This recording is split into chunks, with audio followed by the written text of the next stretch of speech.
All right, I think we are actually live. So, welcome if you're out there. It usually takes a few minutes to start bringing people in.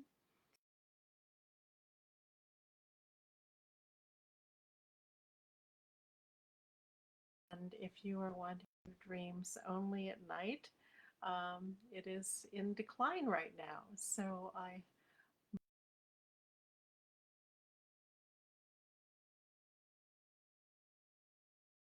do perhaps pay a little bit more attention to the very fine arts of daydreaming.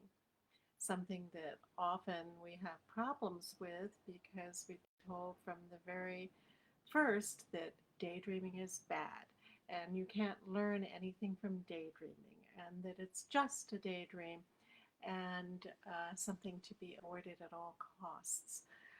I think most of us, as we move on into the magical arts and into the spiritual realms, realize that daydreams have much more to offer than that.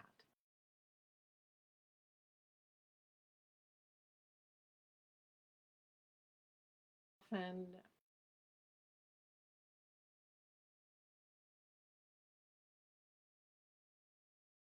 and insight, and they don't know what the harm is that they're doing, but doubtless they do.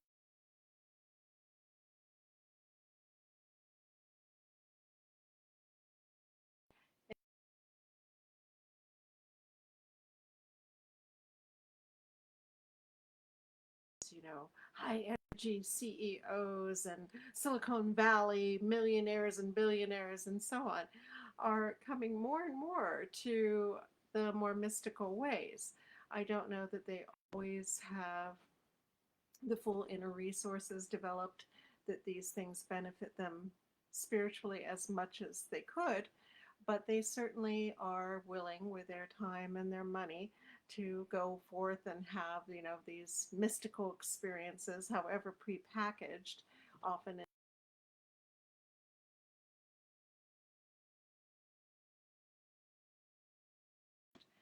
it certainly has made it harder for, hard-nosed businessmen to claim that there's nothing to it because as we move ahead, especially in these post-pandemic days, we see that many, many people have spent some of their time and resources on attending online courses, virtual pilgrimages, workshops of all kinds, and it's really brought about quite a flowering of this type of learning through our screens. And look, I'm part of it too. I had always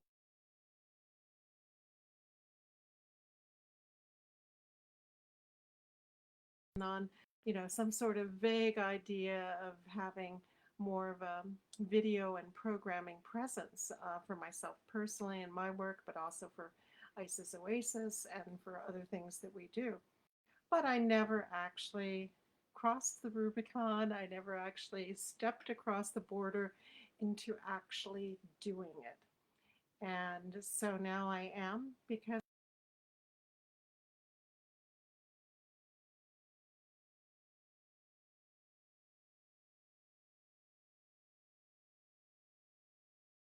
I do provide with a great opportunity. And I think it kind of relates to something that I often say to people when they say, oh, well, I had to go through that to learn this lesson or learn that lesson. I may be wrong, but I really don't think that we're set up that much, that we're constantly being put in situations to see if we can sink or swim deliberately by those that we follow spiritually. I think things happen within this complex world and complex mingling of worlds. And if we can get the lesson out of it, that's fantastic. That is the bonus. It may not be the purpose for the suffering or troubles or whatever. There may not have been a purpose, or it may have been a dark purpose.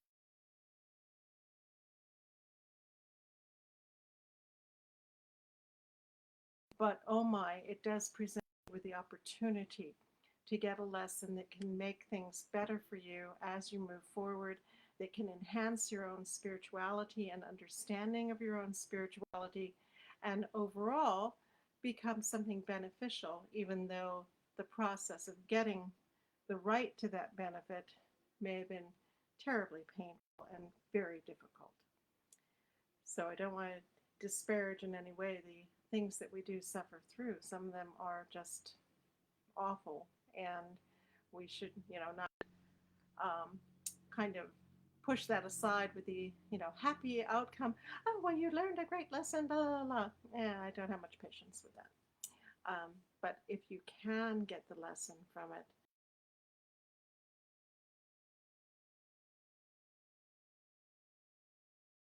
experiences that may really have been terrible, but you still have somehow gotten as much benefit out of it, and hopefully have gotten a new tool to lead your life more effectively in the future.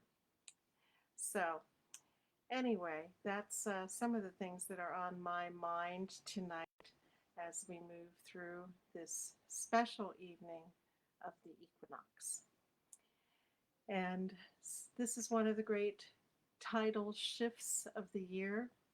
It's supposed to be a time that's actually difficult for people that are involved in the mystical arts and in, the spiritual development, because if you're sensitive to that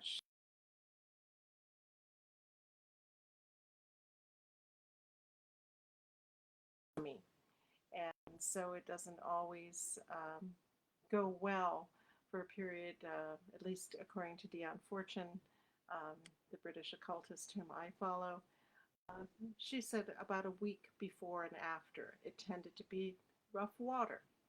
And I have to say, this past week was a challenging week. And definitely there were some disturbances in the force, you might say, as we move through this time. Hopefully, we will come out of that as we go into next week and things calm down a bit. So, if you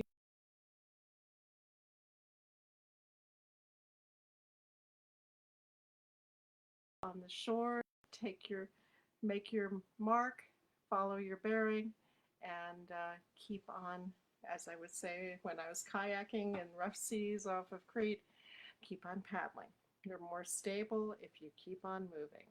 And that's something to apply perhaps in more detail to life in general. You're more stable if you keep on moving. So keep going.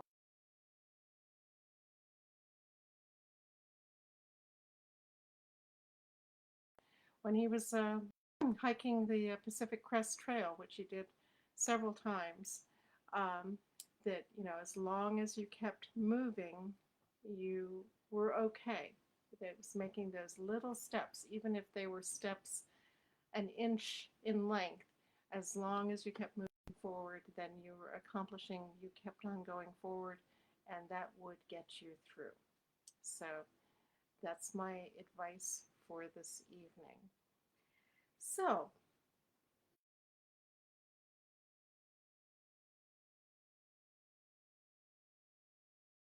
not seeing that we have anyone actually watching live. So, I hope that there's not some mystery.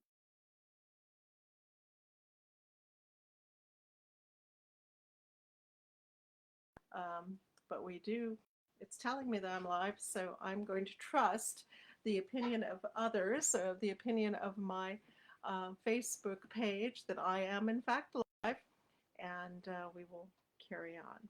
So let us do the adoration to Isis that we do, which is based on Lady Lorion's Dream Incubation workshop, and we will begin with that. Honor to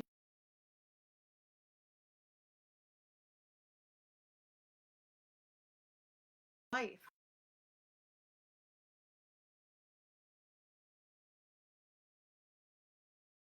spirit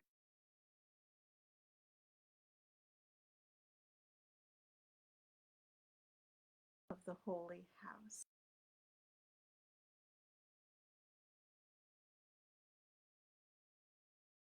Day writes, it will sound quite familiar. It is midnight. Time to go to bed and dream. Dreams are never what they seem. You must dwell on what they mean. It is midnight.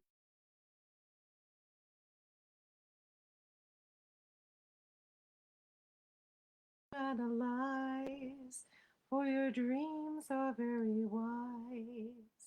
It is midnight. It is midnight. It is midnight. And here is our prayer for dreaming. Honor to you, Isis, the keeper of the sacred portals of the great dream temples, the sanctuaries of revelation and inspiration. Fill my spirit with strength. Honor to you, Isis, protectress of your disciples in the dream temple.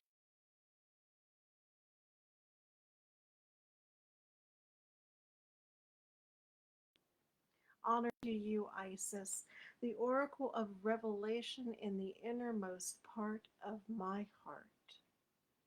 Honor to you, Isis, guardian of sleep, goddess of dreams, bringer of visions, awaken me in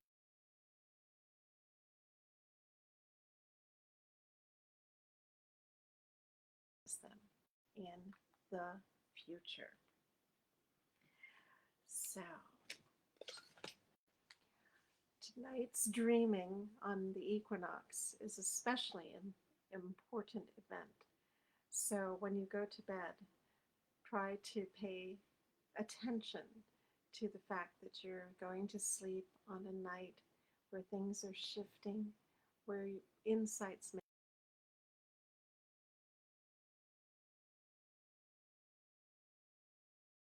not as renowned for that as, say, Halloween. It definitely has a shift.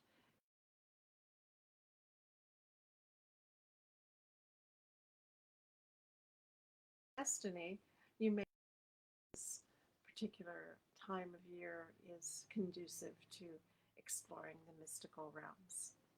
Always go forth in protection, especially on the nights that are a little bit um, unsettled.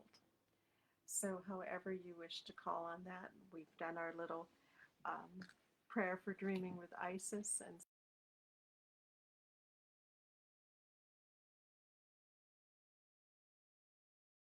out of the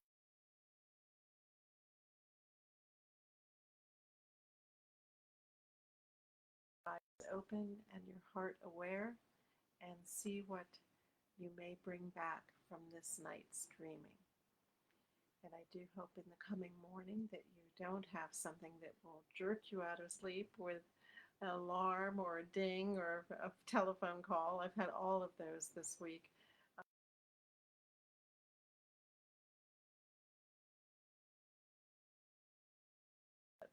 So sometimes it can be difficult to get back in. Sometimes it can be very easy, or sometimes during the day you'll have something trigger a memory and you go, oh, that's what I was dreaming about last night. That's why that's emerging here and seems familiar. I dreamed about that. But you can't always count on that. And so sometimes you exit these dreams, and unfortunately, you're only left with a shining little fragment if you're lucky. But sometimes that can mean a lot too. So don't disparage them. As many of you know, I'm taking Robert Moss's dream courses right now, and that's something that came up recently that, don't disparage,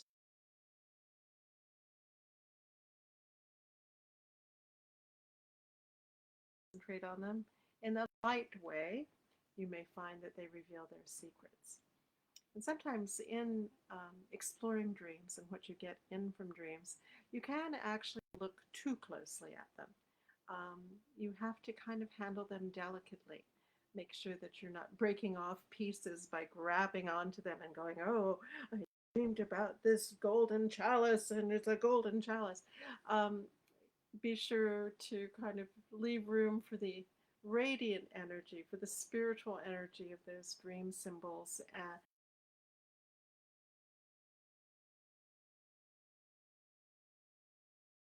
We can tend to concretize them too much.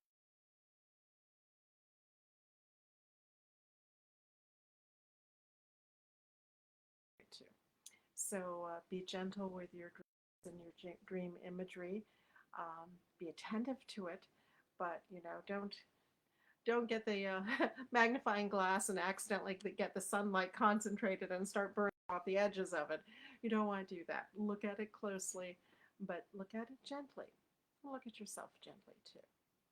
We have plenty of places to go if we want to be criticized, analyzed, redirected, retrained, whatever. You can afford to look at yourself gently. There may be some delicate things that are very valuable.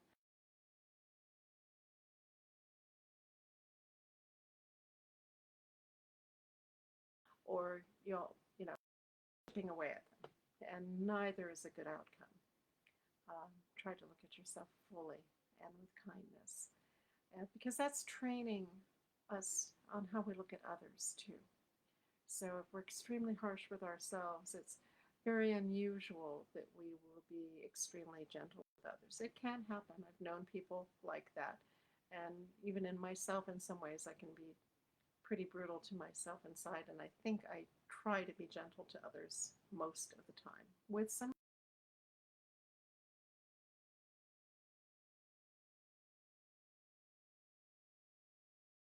um,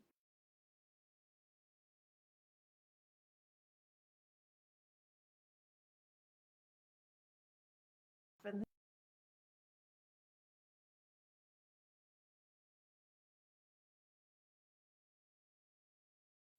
just kind of, and that there's can be a lot happening in the energy around things as well as around in the thing itself.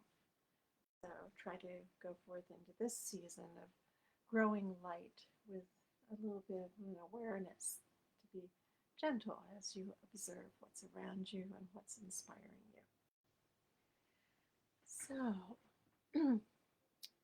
all right. Well, I'm looking to see if there's any questions, but again, I'm not seeing that there's anyone actually live.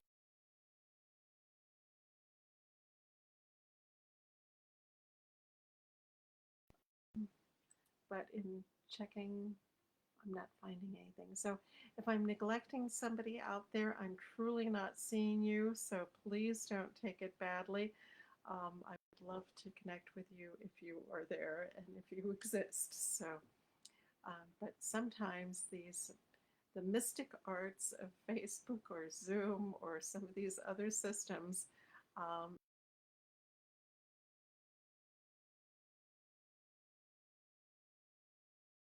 and that can be very frustrating.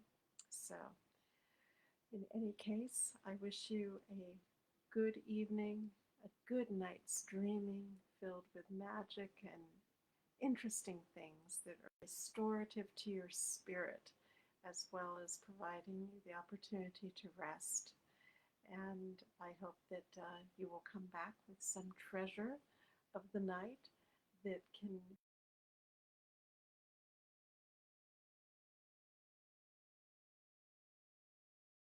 in so many ways